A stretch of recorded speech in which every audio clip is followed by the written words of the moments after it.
نحمده ونصلي على رسوله النبي الكريم أما بعد فأعوذ بالله من الشيطان الرجيم بسم الله الرحمن الرحيم وأنزلنا من السماء ماء طهورا صدق الله العظيم وصدق رسوله النبي الكريم ونحن على ذلك لمن الشاهدين والشاكرين والحمد لله رب العالمين. تقریر کرنے سے قبل بہتر ہی نہیں بلکہ آئیے ہم آپ مل کر اس آقا نامدار مدینہ تاجدار حضور احمد مصطفیٰ محمد مصطفیٰ صلی اللہ علیہ وسلم کی بارگاہ میں درود پاک کا نذرانہ پیش کریں. پڑھیے بآواز بلند اللہم صلی علی سیدنا و شفیعنا و حبیبنا مولانا محمد مبارک وسلم صلاۃ و سلام علیک یا رسول اللہ صلی اللہ تعالی علیہ وسلم. ابھی میں نے جس آیت کریمہ کا تلاوت کا شرف حاصل کیا ہے اس کا سیدھا سا ترجمہ ہے کہ ہم نے پاک کرنے والا پانی اتارا اور پھر فرماتا ہے وَيُنَزِّلُ عَلَيْكُم مِّنَ السَّمَاءِ مَاءً لِيُطَهِّرَكُم بِهِ وَيُذْهِبَكُمْ عَنكُمْ رِجْزَ الشَّيْطَانِ. یعنی آسمان سے تم پر پانی اتارا ہے تمہیں اس سے پاک کرے اور شیطان کی پلیدی سے دور کرے. تو میرے پیارے آقا علیہ السلام کے پیارے دیوانوں، آج کا موضوع ہے غسل اور پانی. جس پانی سے وضو جائز ہے اس سے غسل بھی جائز ہے، اور جس سے وضو ناجائز ہے اس سے غسل بھی ناجائز ہے. اور جس پانی میں کوئی چیز مل گئی جسے ہم اور آپ کی بولی میں کوئی اور نام بولتے ہیں جیسے شربت، یا پانی میں کوئی اور چیز ڈال کر پکائیں جس سے مقصود میل کو دور کرنا نہ ہو جیسے شوربہ، چائے، گلاب، عرق، اس سے وضو اور غسل جائز نہیں. اگر ایسی چیز ملائیں یا ملا کر پکائیں جس سے مقصد میل کو دور کرنا ہو جیسے صابن اور بیر کے پتے وغیرہ، یہ جائز ہے جب تک اس کا میل اور اس کا اثر دور ہو جائے تو جائز ہے، ورنہ نہیں. حضرت امیر المومنین حضرت سیدنا عمر فاروق اعظم رضی اللہ تعالیٰ عنہ نے فرمایا دھوپ کے گرم پانی میں لے کر غسل نہ کرو کیونکہ اس سے برس کی بیماری پیدا ہوتی ہے. تو میرے پیارے آقا علیہ السلام کے پیارے دیوانوں، اور ایک مسئلہ میں آپ کو بتاتا تھا چلو، مستعمل پانی یعنی استعمال کیا ہوا پانی اگر اچھے پانی میں مل جائے، وضو یا غسل کرتے وقت خطرے یا لوٹے گھڑے میں ٹپکے تو اگر اچھا پانی زیادہ ہے تو یہ وضو اور غسل کے کام کا ہے، ورنہ سب بیکار ہو گیا.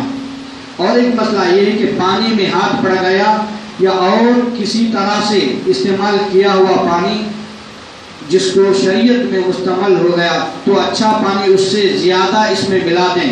اس کا طریقہ یہ بھی ہے اس میں ایک طرف سے پانی ڈالیں اور دوسری طرف سے بہہ جائے اور یہ پانی کام میں آ جائے گا. یوں ہی ناپاک پانی کو بھی پاک کر سکتے ہیں. ہر بہتی ہوئی چیز اپنی جنس یا پانی سے ابال دینے سے پاک ہو جائے گی. اور ایک مسئلہ یہ میں آپ کو بتاتا چلوں، اکثر یہ دیکھا گیا ہے کہ مسجدوں میں یا عربی مدرسوں میں بہت سارے عالم لوگ، حفاظ لوگ چھوٹے بچوں سے کام لیتے ہیں، اور شریعت منع کرتی ہے کہ نابالغ کا بھرا ہوا پانی، شریعت اسے اجازت نہیں دیتی کہ نابالغ بچے سے تم کام لو. اسے اپنا وضو اور غسل کرنا جائز نہیں ہے اس سے پانی لے کر. شریعت یہ کہتی ہے کہ اگر کوئی شخص نابالغ بچے سے ہم پانی لے کر وضو کریں گے، وضو ہو جائے گا مگر جو وضو کرتا ہے وہ گناہگار ہوگا. اس سے معلوم ہوا کہ عالم لوگ یا حافظ لوگ مسجدوں کے یا مدرسے کے نابالغ بچوں سے کام لیتے ہیں یا نہ لیں، اگر لے رہے ہیں تو گناہگار ہیں. تو ہمیں اور آپ کو چاہیے کہ اللہ اس کے رسول کے صدقے میں ہمیں بچنے کی توفیق رفیق عطا فرمائیں. اور میں اپنا موضوع کی طرف چلوں. غسل کن چیزوں پر فرض ہے؟ غسل کن چیزوں پر فرض ہے؟ شریعت میں منی کا اپنی جگہ سے شہوت کے ساتھ جسم سے نکل جائے تو غسل فرض ہو گیا. اور اگر کوئی شخص کمزور ہے، کوئی وزن اٹھانے سے یا بلندی سے گرنے کے سبب نکلے تو غسل واجب نہیں، ہاں وضو کرنا ضروری ہے. اور بہت سارے لوگوں کو پیشاب میں منی نکل جاتی ہے، پیشاب کے وقت نکلے بلا شہوت نکل آئے تو غسل واجب نہیں، البتہ وضو ٹوٹ جائے گا اب لوگ اس کو لے کر نماز پڑھنا چھوڑ دیتے ہیں اور کہتے ہیں کیا کریے بھائی ہماری طبیعت خراب ہے، ایسی بیماری ہے، اس کی وجہ سے نماز کو چھوڑ دیتے ہیں۔ ایسا نہ کریں، علماء سے پوچھیں اور نماز پڑھیں۔ یاد رکھیں نماز فرض ہے، نماز کسی کو معاف نہیں۔ اور ایک مسئلہ بتاتا چلوں دوستو، مسلمان میت کو نہلانا مسلمانوں پر فرض کفایہ ہے۔ اگر کسی نے نہلا دیا سب کے سر سے اتر گیا، اور کسی نے نہیں نہلایا تو سب مسلمان گناہگار ہو جائیں گے۔ ایسے ہی اگر پانی میں مسلمان کا مردہ ملا، اس کو بھی نہلانا فرض کفایہ ہے۔ اگر کسی ایک شخص نے نہلا دیا تو بری ذمہ ہو گئے۔ تو میرے محترم بزرگ اور دوستو، اور ایک مسئلہ میں آپ کو بتاؤں، جمعہ، عید، بقرعید، عرفہ کے دن احرام باندھتے وقت نہانا یہ سنت ہے، اور وقف عرفات، وقف مزدلفہ، اور حاضری حرم اور حاضری سرکار دو عالم صلی اللہ علیہ وسلم، طواف، دخول مانا اور کنکریوں پر پتھر مارنا، یہ تینوں دن شب برات، شب قدر، شب معراج، محفل میلاد شریف، مجلس خیر کی حاضری وغیرہ، یہ سب کے سب غسل مستحب ہیں۔ اور ایک مسئلہ بتاؤں، حج کرنے والے پر 10ویں ذی الحجہ کو 5 غسل ہیں۔ کتنے ہیں؟ 5 غسل ہیں۔ ایک ہے وقف مزدلفہ، ایک ہے دخول مانا، ایک ہے جمرہ پر کنکریاں مارنا، ایک ہے دخول مکہ، ایک ہے طواف کعبہ، اور پھر اس میں جمعہ بھی آ سکتا ہے، عید بھی۔ یہ سب کی نیت کرنے غسل ہو جائے گا اور سب کا ثواب ملے گا۔ میرے پیارے آقا علیہ الصلوۃ والسلام کے پیارے جوانوں، جس پر غسل واجب ہے اسے چاہیے کہ نہا لیں، دیر نہ کریں۔ حدیث میں ہے جس گھر میں غسل واجب ہو اس گھر میں رحمت کے فرشتے نہیں آتے۔ جس گھر میں غسل واجب ہو اس گھر میں رحمت کے فرشتے نہیں آتے۔ اگر اتنی دیر کر چکا کہ نماز کا آخر وقت آ گیا تو اب فوراً نہانا فرض ہے، اگر دیر کرے گا تو گناہگار ہوگا۔ اور ایک مسئلہ بتاتا چلوں، جس کو نہانے کی ضرورت ہو اس کو مسجد میں جانا، طواف کرنا، قرآن مجید چھونا یا زبانی پڑھنا یا کسی آیت کا لکھنا یا تعویذ کا لکھنا، یہ سب گناہ ہے، ناجائز ہے، حرام ہے۔ اس کو فوراً غسل کر کے یہ سب کرنا چاہیے۔ اور ایک مسئلہ آپ کو بتاؤں کہ درود شریف اور دعائیں پڑھنے میں حرج نہیں ہے، مگر بہتر یہ ہے کہ وضو یا کلی کر کے پڑھیں۔ یہ سب مسائل ہیں، انشاءاللہ تعالیٰ پھر کبھی بیان کریں گے۔ اور میں آپ کو بتاؤں غسل کی سنتیں، غسل کی سنتوں بہت ہیں۔ غسل کی پہلے یہ نیت کریں میں غسل کر رہا ہوں، اس کے بعد دونوں ہاتھ یہ گھٹنوں تک 3 مرتبہ دھوئیں، اور پھر استنجے کی جگہ جہاں نجاست ہو یا نہ ہو وہ دھوئیں، پھر بدن پر جہاں کہیں نجاست ہو اس کو دور کریں، پھر نماز جیسا وضو کریں، مگر پاؤں نہ دھوئیں۔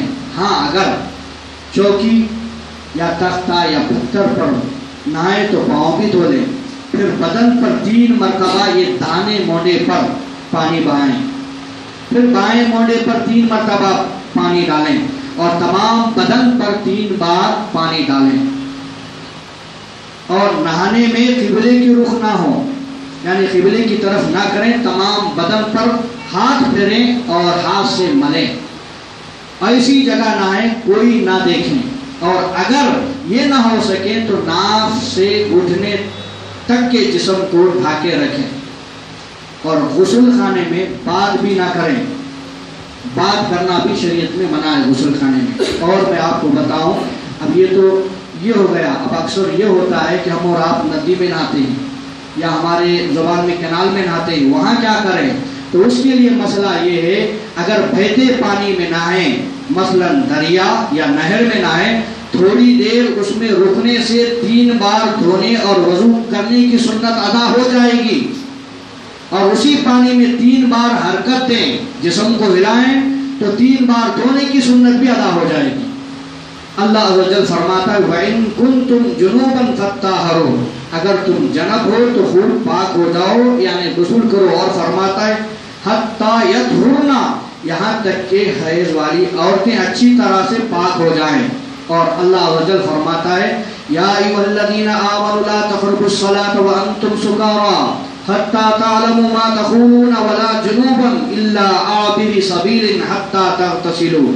اس کا ترجمہ، ایمان والو نشے کی حالت میں نماز کے قریب نہ جائیں یہاں تک کہ سمجھ لو جو کہتے ہیں اور نہ حالت جنابت میں جب تک غسل نہ کر لو مگر سفر کی حالت میں وہاں پانی نہ ملے تو بجائے غسل کے تیمم ہے. انشاءاللہ پھر اس کے تعلق سے بتاؤں گا میں. یہ بخاری شریف اور مسلم شریف کی حدیث ہے. حضرت عائشہ صدیقہ رضی اللہ تعالی عنہا سے مروی ہے رسول پاک صلی اللہ علیہ وسلم ارشاد فرماتے ہیں جب جنابت کا غسل فرماتے تو ابتدا یوں کرتے, پہلے ہاتھ دھوتے, پھر نماز جیسا وضو کرتے, پھر انگلیاں پانی میں ڈال کر بالوں کی جڑوں تک پانی کو پہنچاتے, پھر سر پر 3 بار پانی ڈالتے اور پھر تمام جسم پر پانی ڈالتے. اور ترمذی, ماجہ, ابو داؤد کی حدیث ہے.